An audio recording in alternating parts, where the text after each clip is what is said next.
Hey everyone, Miss Caroline here. In this video, I'm going to be going over your first assignment of this new unit on China. So it's lesson 1, the geography of China. And remember, it's due March 6th. Okay, so let's review our questions and then get into our vocabulary before we begin reading. So looking at the questions, we start off with a summarized question where we have to fill in the missing fact. So the two facts that are given to us are the Huang River irrigates land on the North China Plain, and the Huang River is controlled by using levees. And then those are the two facts or details. The main idea is the Hwang or Yellow River irrigates land but must be controlled by using levees. All right, so we're going to have to find the missing fact here. I always say to wait until the end to do this question because we need to read the whole thing so we learn all the information needed to find this last fact.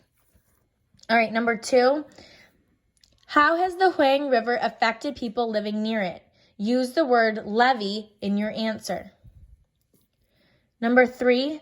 What gives the Huang River its name? Number 4. How does China's geography show differences within the large country? And number 5, our critical thinking question is make inferences. Is it possible to make generalizations about the people of China based on where they live? Explain. All right.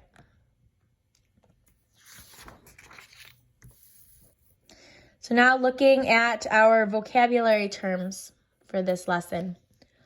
Lows are yellowish brown soil that blows in from the desert. A terrace is a platform of earth that looks like a stair. A levee is a wide wall that is built next to a river to keep it from flooding. And double cropping is a way of farming in which 2 crops are grown on the same land in the same year.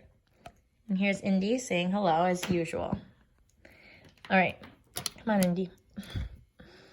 All right, here we go. So we'll see more pictures of this moving forward, but just to give you an idea, so a terrace were these like platforms of earth that looked like stairs. So it's almost kind of like those ziggurats that we learned about.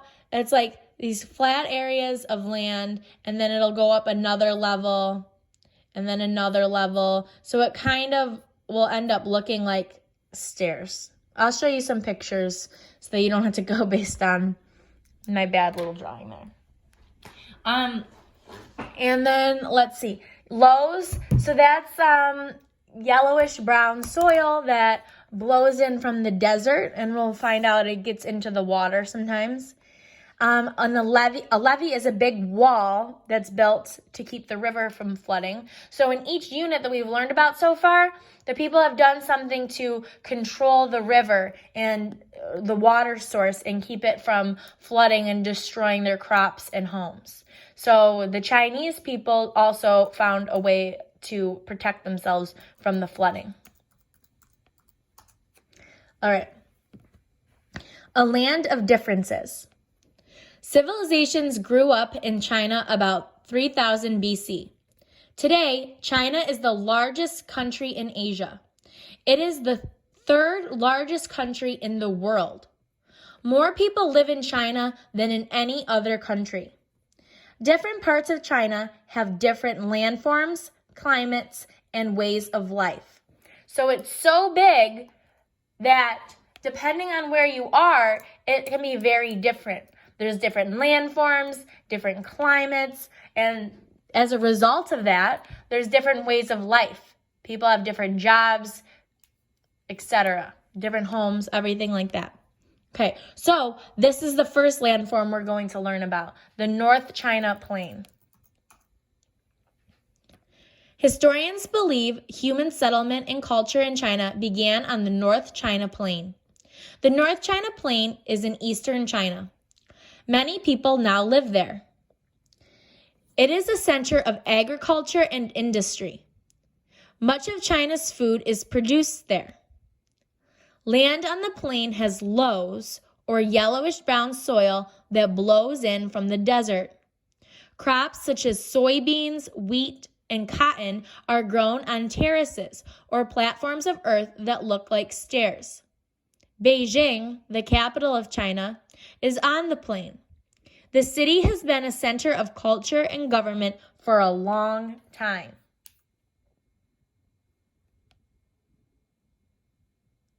So, I want to show you what these terraces look like.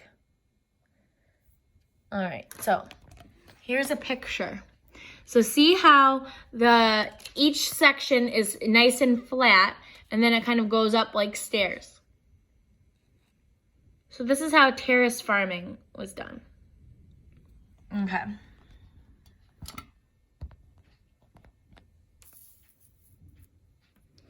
China's sorrow. The Huang River flows through the North China Plain. Early civilizations in China grew in the Huang River Valley in about 3000 BC. The river picks up and carries yellow silt that turns the water yellow. The river gets its name from this color. Huang means yellow in Chinese. On the North China Plain, the Hwang slows down. Floods happen during heavy summer rains. Levees are wide walls that were built next to rivers to help control flooding. The Hwang has been called China's sorrow because its floods have destroyed crops and homes. Okay.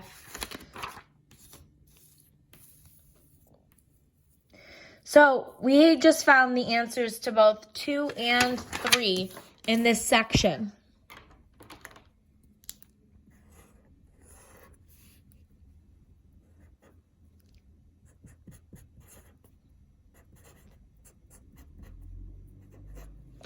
Okay, so first,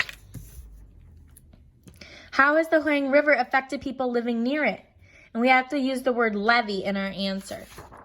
So just like all the other ancient civilizations that we've learned about so far, early civilizations in China grew in the Huang River Valley, starting in about 3000 BC. Because remember, the river is the source of water. We need water to survive. So civilizations would settle near that water so that they could use it for drinking, for cooking, for their animals, for farming, all of that. So, early civilizations in China grew in the Huang River Valley. So the river was used for that to help civilization develop. But also, floods happen during heavy summer rains, and they use levees, these wide walls, to help control the flooding. Because the floods destroyed crops and homes. Okay? So in your answer, don't write all of this down. Don't copy it exactly. Summarize it in your own words. Okay, so just like all the other rivers, just like the Nile River that we learned about before. The Nile River in ancient Egypt, it had good benefits to it and downfalls. So similarly, the Huang River, was where civilization started, so it helped start civilization. But on the other hand, the flooding destroyed crops, so they needed to build levees to prevent the flooding. So let's say the Huang River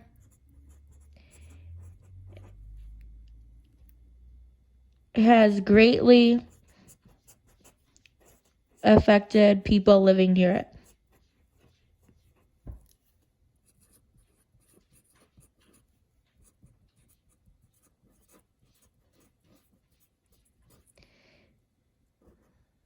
And then you can say one good thing about it and one bad thing. And make sure you use levee. So we're definitely going to include how the Huang River floods, and levees, these walls, are needed to prevent that flooding.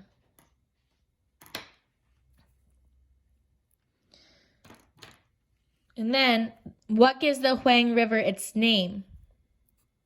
So we can start out, the Huang River gets its name from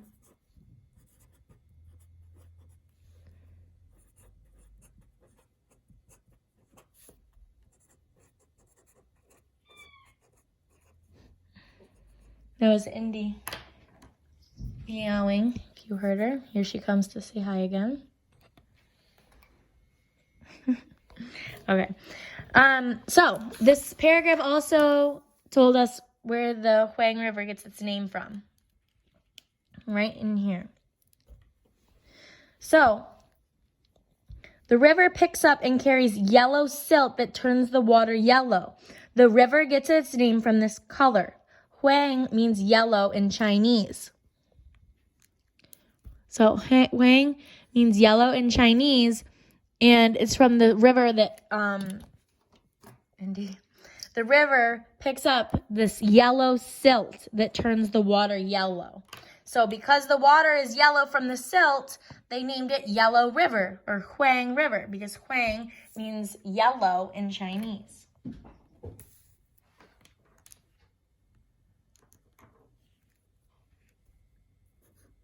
So that's where you get number 3 from.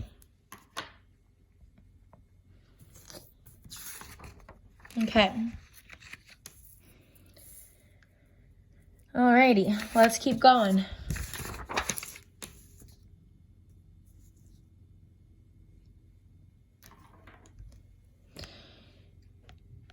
Guangxi Zhengzhou. Guangxi Zhengzhou is in southeastern China. It has a good climate for farming. Farmers use a type of farming called double cropping. 2 crops are grown on the same land in the same year. Fishing is also important here. The area has sinkholes, caves, mountains, underground streams, and limestone hills. To the roof of the world. The Tibetan Plateau is a rocky area of China with mountain ranges. The people who live here are called the Zhuang. Many Zhuang are nomads or people who travel from place to place. The climate and food are different in different parts of the plateau. The Tibetan Plateau is sometimes called the roof of the world. The Himalayas, a mountain range that has the tallest peak on earth, are on the Tibetan Plateau. Okay, so this whole lesson is on the geography of China, the different landforms that it has.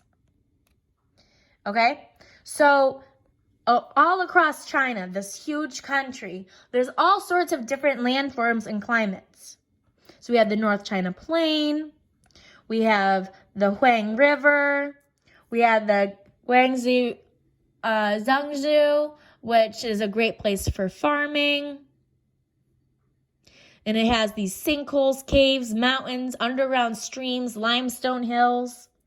And then we have the Rocky Plateau and the Himalayan mountains. So we have all sorts of different landforms in China. So this question is going to ask, how does this geography of China show differences within the large country? So to restate,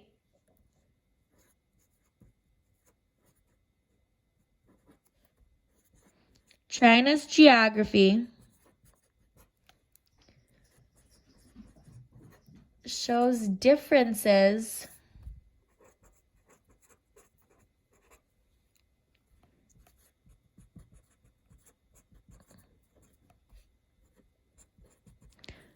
the large country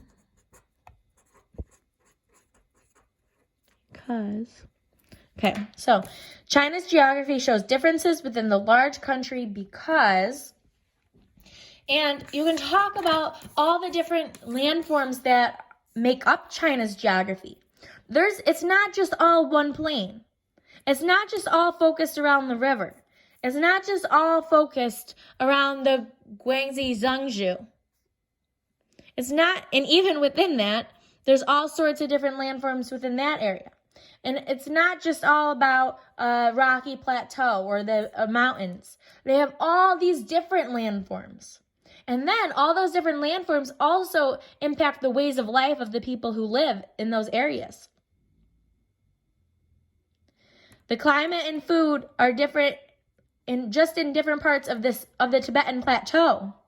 They're definitely going to be different from the people who live in the North China Plain or any of these other areas. So you're going to explain that in question 4. In our critical thinking question, we're going to make an inference. Is it possible to make generalizations about the people of China based on where they live?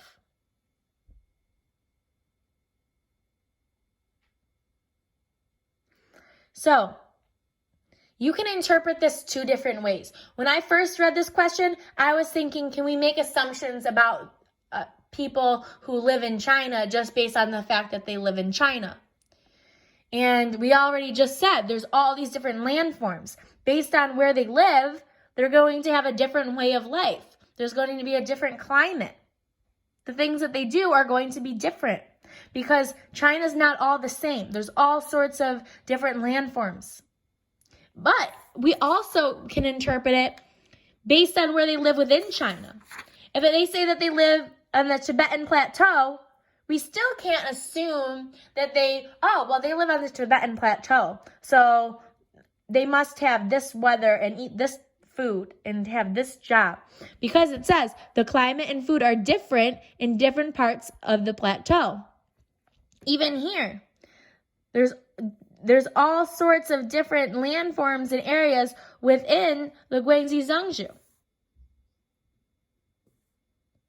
So it's hard to make generalizations.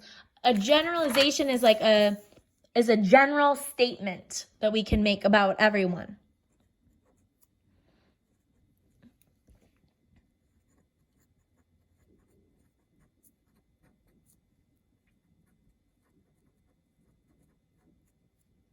A statement or assumption we can make about everyone.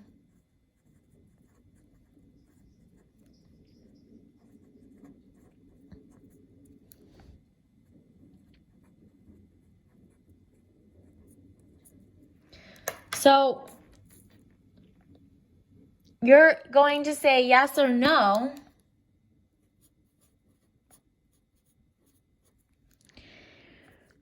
We can or can't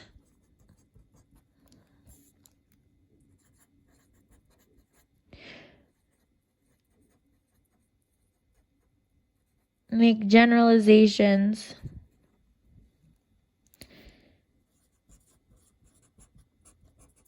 about the people of China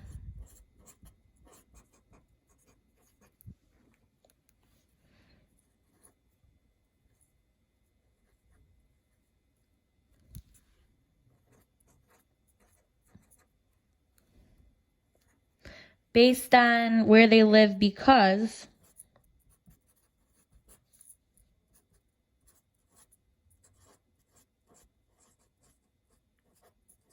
and then you're going to explain your reasoning. All right, and then our last one, our summarization. So we're filling in the missing fact. So far, we have that the Huang River irrigates land on the North China Plain, and the Huang River is controlled using levees. Okay, so we have that it irrigates the land and that it's controlled using levees. What else can we say about the river? Let's reread this section. China's sorrow. The Huanghe or Huang River flows through the North China Plain. Early civilizations in China grew in the Huang River Valley in about 3000 BC. The river picks up and carries yellow silt that turns the water yellow. The river gets its name from this color. Huang means yellow in Chinese. On the North China Plain, the Huang slows down. Floods happen during heavy summer rains. Levees are wide walls that were built next to rivers to help control flooding. The Huang has been called China's sorrow because its floods have destroyed crops and homes. So you can put any other fact about the river that hasn't already been mentioned. So you don't want to say that the Huang River irrigates land on the North China Plain or that it's controlled using levees. But any other fact from this paragraph you can include for number 1.